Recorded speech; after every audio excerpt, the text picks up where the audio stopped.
நமது மாநிலத்துக்கு தமிழ்நாடுன்னு பேர் வச்சது யாருன்னு தெரியுமா? இது வெறும் பெயர் மாற்றம் இல்லை, நம் இனத்தின் பெருமை.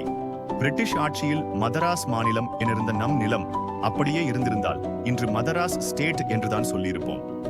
ஆனால் 1947 தந்தை பெரியார், அண்ணாதுரை போன்ற பல தலைவர்கள் மற்றும் பொதுமக்கள் அரும்பெரும் போராட்டத்தால் தமிழர் வாழும் நிலம் என்ற பொருளில் தமிழ்நாடு என பெயர் பெற்றது. இது ஒரு வரலாற்று திருப்புமுனை, நம் இனத்தின் சுயமரியாதைக்கான மாபெரும் வெற்றி. இது வெறும் பெயர் மாற்றம் அல்ல, நம் மொழி, கலாச்சாரம், அடையாளம் காக்கும் ஒரு வரலாற்று திருப்புமுனை. இந்த பெயர்தான் இன்று உலகெங்கும் தமிழ் உணர்வை, தமிழ் பெருமையை உறக்கச் சொல்ல வைக்கிறது. நம் முன்னோர்களின் தியாகத்தால் கிடைத்த இந்த பெயரின் மகத்துவத்தை நாம் ஒவ்வொருவரும் உணர்ந்து போற்ற வேண்டும். தமிழ்நாடு பேர் வந்த கதை தெரிந்திருந்தால் கொடுங்க, தெரியாதவர்கள் இப்போதே ஷேர் செய்து நம் தமிழ் பெருமையை உலகறிய செய்யுங்கள். செல்வோபீடியால் இன்னும் இப்படி சுவாரஸ்யமான வரலாறு காத்திருக்குது.